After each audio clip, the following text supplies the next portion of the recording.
এই কাজ তোমরা চালু রাখো, অব্যাহত রাখো, আরও তোমাদের ব্যবসা বৃদ্ধি পাক, এটাই চাইবো। আজকে তুমি যদি এখান থেকে 1 লাখ টাকা জিতে নাও, সোমা, 1 লাখ টাকা পেলে আমার রিসেন্টলি একটা ব্রেস্ট টিউমার ধরা পড়েছে। রিসেন্টলি যে জন্য আমি কাজটা করতে খুবই অসুবিধা হয় আমার। আর আমার ছেলের মানে জন্মের পর থেকে ইউরিনে একটা সমস্যা আছে, ডাক্তার বলেছে ওটা অপারেশন করার জন্য। সুজনের? হ্যাঁ, আমি যদি 1 লাখ টাকা পাই তাহলে দুজনের চিকিৎসাই আমি করাবো।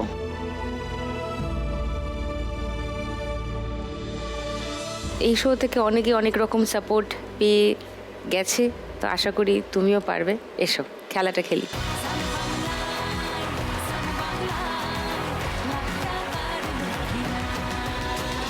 তোমার 1 মিনিট সময় শুরু এখন।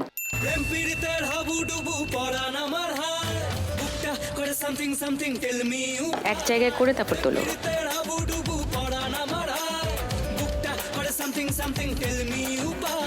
টাকাগুলো ফিল করো। আরে গুছিয়ে নাও, সবগুলো গুছিয়ে নাও। মারো ঝটকা। না, হলো না। আর একটু ঢুকিয়ে নাও, ব্যালেন্স করে তোলো। আরে তুমি তো ঝুড়ির তলায় দিয়ে দিচ্ছ, সব টাকাগুলো একদিকে নিয়ে আসো না। হ্যাঁ, ফিল করো, অনেক টাকা একসঙ্গে ফিল করো।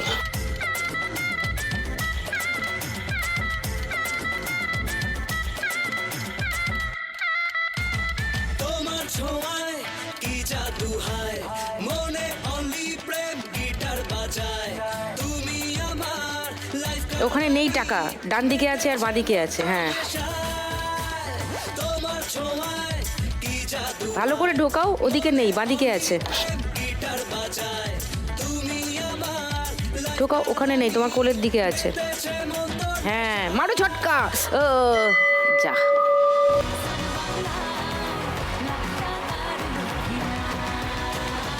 একটা 100, 100 10 আছে 8টা, মানে 80, তার মানে 620। 620 সোমার স্কোর ফার্স্ট রাউন্ড। এবার ববির কাছে আসি। কবে থেকে চালাচ্ছ তোমার বিউটিশিয়ান, তোমার স্যালন? 1 বছর হলো। 1 বছর। হ্যাঁ। তার আগে কি করতে? আমি পড়াশোনাই করতাম, তারপর আমি নার্সিং পড়তে যাই। ওখানে র্যাগিং এর কারণে। র্যাগিং? হ্যাঁ, ওখানে র্যাগিং হয়েছিল। কারা করতো? সিনিয়র দিদিরা। ওখানে মানে আমি গিয়েছিলাম প্রায় 1 মাস মতন। অনেক কষ্টে আমার মা গয়না বন্ধক দিয়ে আমাকে পড়তে পাঠিয়েছিল ওখানে। তার মধ্যে র্যাগিং হতো। সিনিয়র দিদিদের সামনে সবসময় মাথা নত করে থাকতে হবে। আমরা থাকতাম 5 তলায়, আমাদের একতালকে খাওয়ার জল নিয়ে আসতে হতো। মানে হোস্টেলে? হ্যাঁ, অনেক কষ্ট হতো।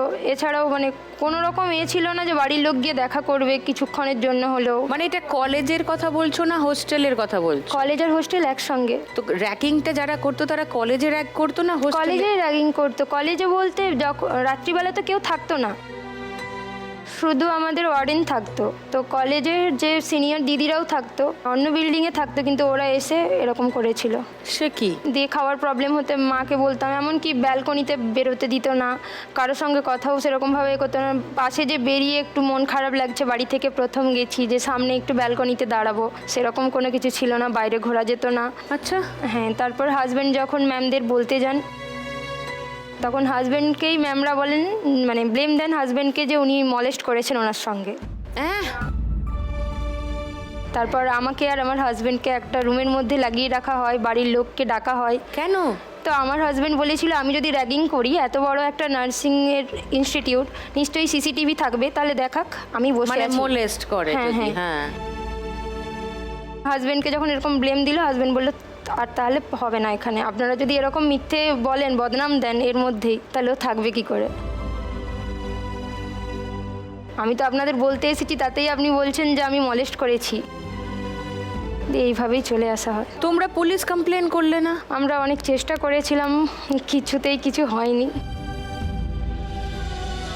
তারপর আমরা চলে আসি। দিয়ে হাজব্যান্ড বলেছিল, মন খারাপ করো না, নিজের পায়ে দাঁড়াতে চাও, আমি তোমাকে মেকআপের এটা শিখিয়ে দেবো। তোমার বিয়ে হয়ে গিয়েছিল তখন? আমাদের রেজিস্ট্রি হয়ে গেছে। রেজিস্ট্রি হয়ে গিয়েছিল। তারপরে এখন তুমি এই 1 বছর হলো একটা স্যালন খুলেছো? হ্যাঁ, একটা পার্লার খুলেছি, আমি মেকআপ করাই, মেকআপ আর্টিস্ট।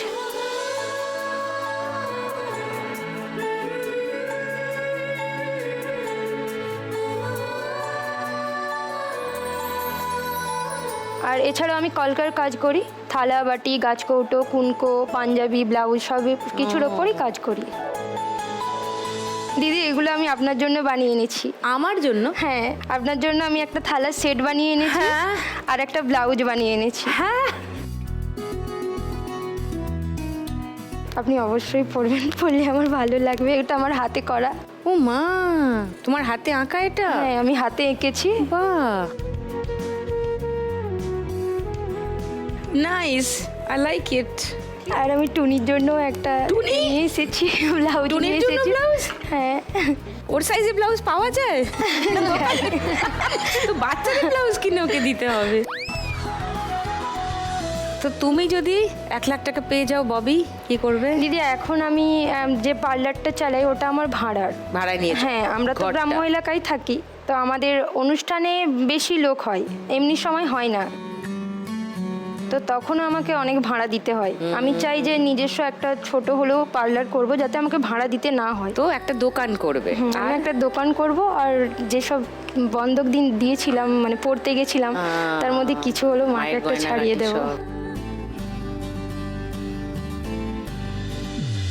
ওকে, ফার্স্ট রাউন্ডটা খেলি ববি, এসো।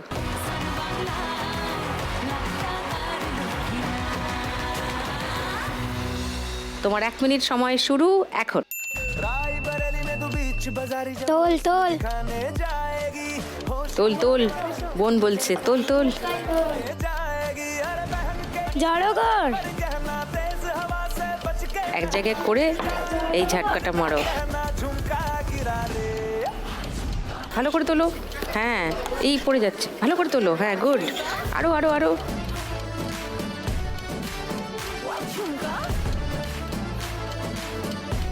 হবে হবে, হ্যাঁ হ্যাঁ হ্যাঁ, এক ঝটকায় তুলো, এক ঝটকায় তুলো।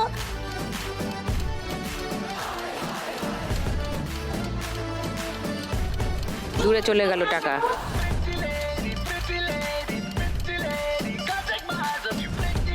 টানো, এক ঝটকায় মারো। ওই আছে আছে আছে, এবার তোলো। कसम से उतना फेंक है तू पड़ गया क्यों गले दुम छल्ले की तरह তোমার বাঁ দিকে সব চলে গেছে। হ্যাঁ, टीप जैसा लगा हुआ এক ঝটকায় মারো মারো মারো মা মারো।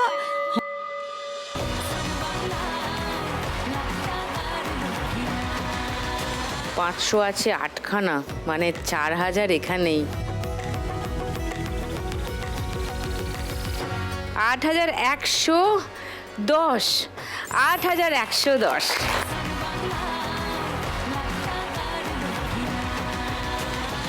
প্রিয়াঙ্কার কথা আরো একটু শুনি। আমার মায়ের তো চায়ের দোকান আছে। তো এই দোকানটা কদিনের? তোমার মা কত? মা অনেক দিন, মা বিয়ের আগে থেকেই চালাতো। ওকে, তারপরে বাবার সাথে যখন বিয়ে হয় তারপরেও চালিয়েছে। বাবা ট্যাক্সি ড্রাইভার ছিলেন। আচ্ছা। 2018-তে আমার বাবা মারা যায়, একটা অ্যাক্সিডেন্টে মারা যায়। accident? হ্যাঁ, না, লাঞ্চ ফেটে গেছিল, কাস্তে কাস্তে পড়ে গেছিল, মুখ থুবড়ে পড়ে যেতে বাবার লাঞ্চ ফেটে যায়।